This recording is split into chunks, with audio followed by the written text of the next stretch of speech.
2 की जो किताब प्रिंसिपल्स ऑफ अकाउंटिंग का चैप्टर नंबर 1 है। इसका टॉपिक सिंगल एंट्री सिस्टम हम कर रहे थे। सिंगल एंट्री सिस्टम का क्वेश्चन जो है आज हम करेंगे क्वेश्चन नंबर 8।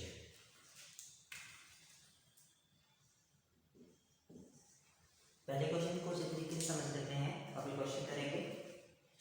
कह रहे a retailer trade does not keep a double entry records. His business balance sheet as at 1st January.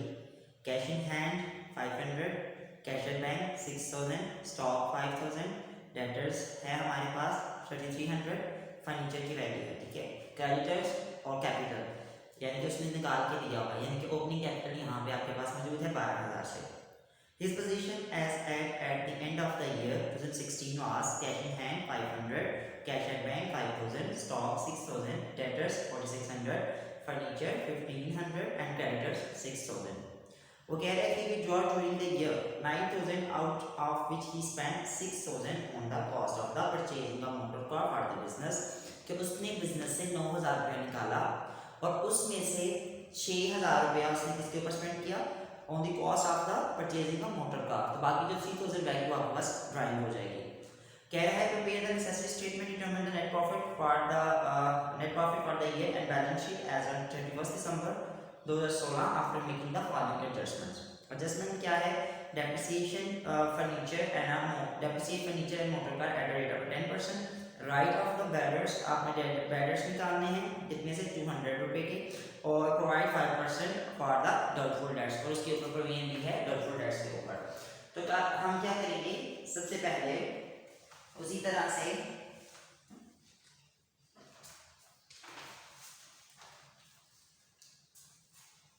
अपनी क्लोजिंग स्टेटमेंट ऑफ अफेयर बनाएंगे।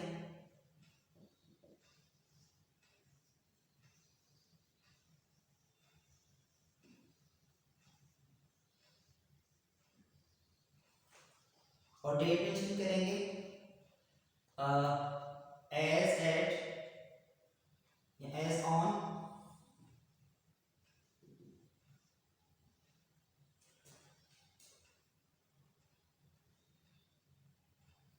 हमारे पास इसकी जो डेट है वो है एज ऑन 31/12/2016, ठीक है। अब उसी तरह से हमारे पास फॉर्मेट है, हमें पता है एसेट साइड किस साइड रहेंगे,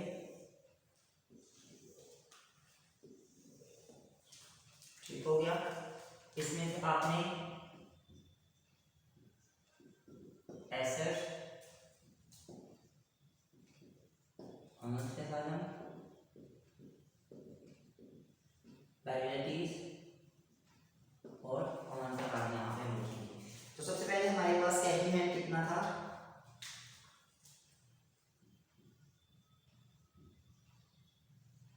500, कैश एट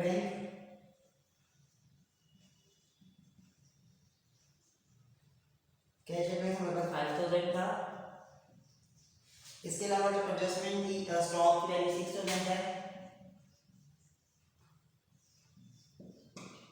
जी। एडजस्टमेंट कहाँ पे थी, डेटर्स, तो डेटर्स की वैल्यू हमारे पास कितनी थी,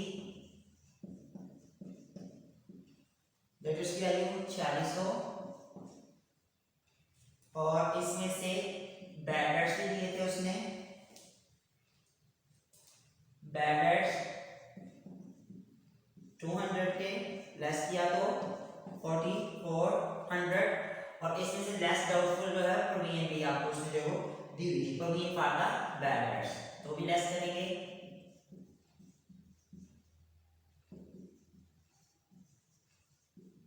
अब प्रोविजन फॉर द बैडर्स हमारे पास हमने ये देखनी है कि कितने परसेंट जो है उसने प्रोविजन दी थी। अगर हम देखें तो हमारे पास बुक में जो प्रोविजन है वो 5% है फॉर द डाउटफुल डेट्स, ठीक है। तो आपने 4400 का अभी हम मल्टीप्लाई करके देखते हैं, हमारे पास 4400 का 5% किया तो 220 आ गया।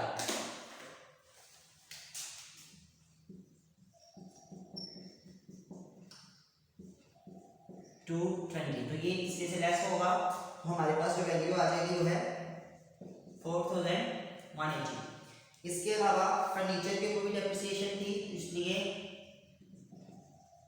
इस पर एडजस्टमेंट बनती है। फर्नीचर की वैल्यू थी 1500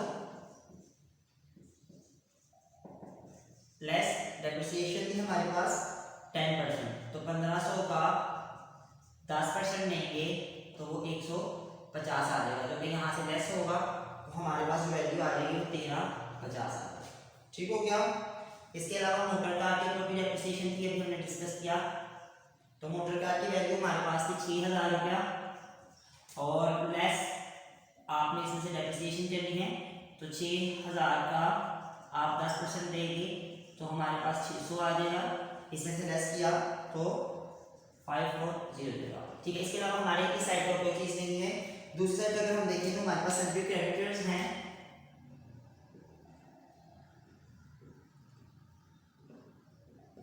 जिसकी वैल्यू हमारे पास 6000 है।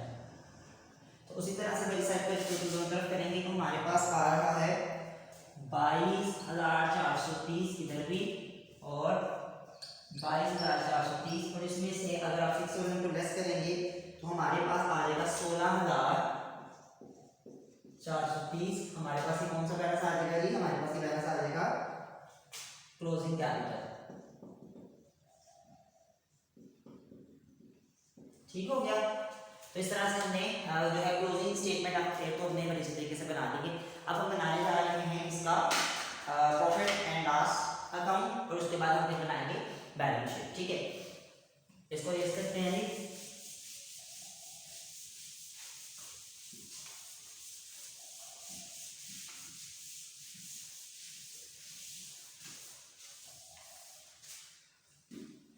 अब हम बनाएंगे प्रॉफिट एंड लॉस अकाउंट, तो उसमें सबसे पहले उसी तरह से मेंशन करेंगे नेम लिखेंगे, नहीं तो सीधा profit and loss account for the year ended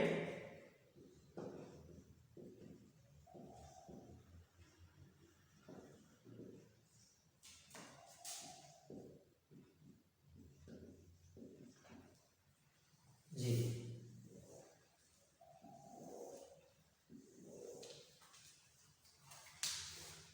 किस तरह से हम बनाएंगे? सबसे पहले हमारे पास आएगा क्लोजिंग कैपिटल जो भी निकाला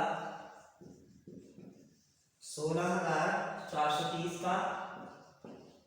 इसमें हम किसको करते थे ऐड? ड्राइंग्स को। ड्राइंग्स की वैल्यू हमारे पास 3000। ये कैसे आई? मैंने आपको बताया था कि आपने 9000 रुपए की जो एक विड्रॉ किया बिजनेस पे से, लेकिन 6000 की मोटर कार खरीद ली और बाकी जो बचा वो हमारे पास ड्राइंग्स हो गई। इसको ऐड किया तो 19430 आ गया हमारे पास। ठीक है। और इसके अलावा हमारे पास यहाँ पे क्वेश्चन में फ्रेश कैपिटल नहीं है। फ्रेश कैपिटल नहीं है तो कोई मसला नहीं है, यही हमारे पास क्या होगा? Adjusted capital at the end of year.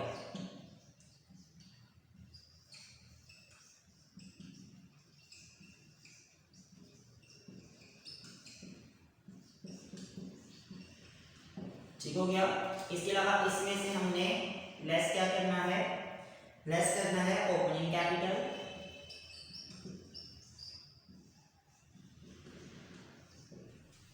Opening capital हमारे पास क्या था? 12000 जो उसने खुद ही बताया हुआ था। आपने इसमें से लेस किया तो हमारे पास जो प्रॉफिट आया वो आ रहा है 7423। तो यहाँ पे लिखेंगे प्रॉफिट ड्यूरिंग द ईयर।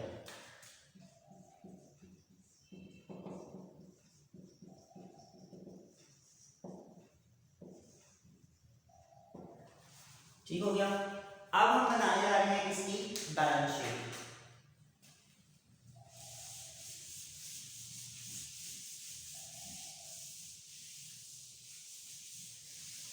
अच्छा, बैलेंस शीट में मैं आपको चीज बता दूं कि अभी जो आपने क्लोजिंग स्टेटमेंट ऑफ अफेयर बनाई थी, जो उसकी एसेट साइड थी, बिल्कुल वैसे ही आपकी एसेट साइड रहेगी, लेकिन आप लायबिलिटी साइड पे जाके एक थोड़ा सा चेंज करेंगे। अपने क्रेडिटर्स में कुछ वैल्यूज को ऐड करेंगे, जिसमें आपने ओपनिंग कैपिटल,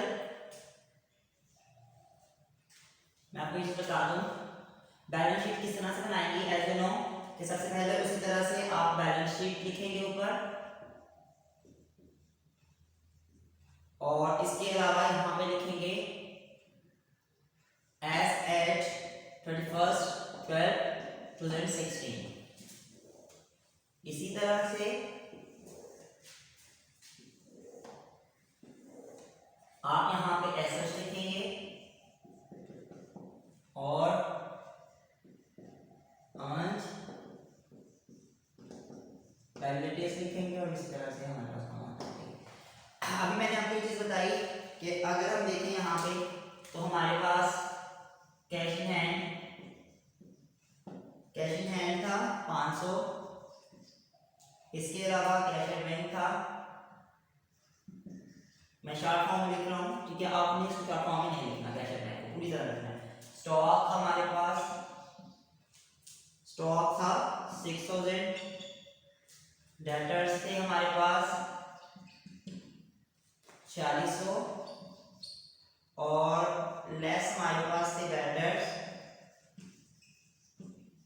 बैडर्स की वैल्यू हमारे पास 200 थी तो वो 4400 आ गया और लेस करना था प्रीमियम 5 थी तो वो हमारे पास मैंने आपको बताया था 4400 का 5% देंगे तो 220 आ जाएगा। इसमें से लेस किया तो 41 80 यहाँ पे आ गया। इसके अलावा फर्नीचर के ऊपर डेप्रिसिएशन थी और उसकी वैल्यू हमारे पास थी यहाँ पे 1500 और डेप्रिसिएशन इसमें से लेस कर ली थी हमने तो 10% थी तो 150। अब हम यहाँ पे देखते हैं 150 तो हमारे पास यहाँ पे आ गया 1350, ठीक है। इसके अलावा हमारे पास मोटर कार की वैल्यू थी 6000 और इस पे जो हमारे पास डेप्रिसिएशन थी वो हमने लेस कर दी 10% तो हमारे पास 600 आ जाएगी। ये मामला हम क्लोजिंग स्टेटमेंट ऑफ अफेयर में भी कर चुके हैं, ठीक हो गया। और इस तरह से टोटल करना था 22430। आपको इस चीज का आइडिया है कि हमारे पास जो बैलेंस शीट का एक रूल है कि आपके एसेट साइड लायबिलिटी साइड के किस पर बैलेंस चाहिए। अब यहाँ पे हमारे पास क्रेडिटर्स थे, सैंड्री क्रेडिटर्स, उसकी वैल्यू हमारे पास थी 6000 और सैंड्री क्रेडिटर्स में आपने ऐड करना है ओपनिंग कैपिटल को। ओपनिंग कैपिटल में आप ऐड करेंगे जो हमें नेट प्रॉफिट हुआ था और लेस कर देंगे ड्राइंग्स। अब ओपनिंग कैपिटल हमारे पास कितना था 12000, नेट प्रॉफिट कितना 7430, इन दोनों को ऐड किया तो हमारे पास 19430 आया और इसमें से आपने ड्राइंग को लेस कर दिया तो हमारे पास जो आया 16430। अगर आप इन दोनों को ऐड करते हैं तो हमारे पास इसका बैलेंस इक्वल आएगा 22430। तो ये हमारे पास बैलेंस शीट थी। उम्मीद है कि आपको क्वेश्चन की अच्छे तरीके से समझ आ गई होगी। चलो नेक्स्ट क्वेश्चन में हम इसके जो है नेक्स्ट जो वीडियो में हम इसका जो नेक्स्ट क्वेश्चन सॉल्व करेंगे। तब तक के लिए इजाजत दीजिए, अल्लाह हाफिज़। वीडियो पसंद आई तो लाइक करें, अपनी राय कमेंट करें। ऐसे ही मजीद वीडियोस के लिए हमारा चैनल सब्सक्राइब करें और बेल का आइकन दबाएं ताकि आपको हर वीडियो का नोटिफिकेशन मिलता रहे।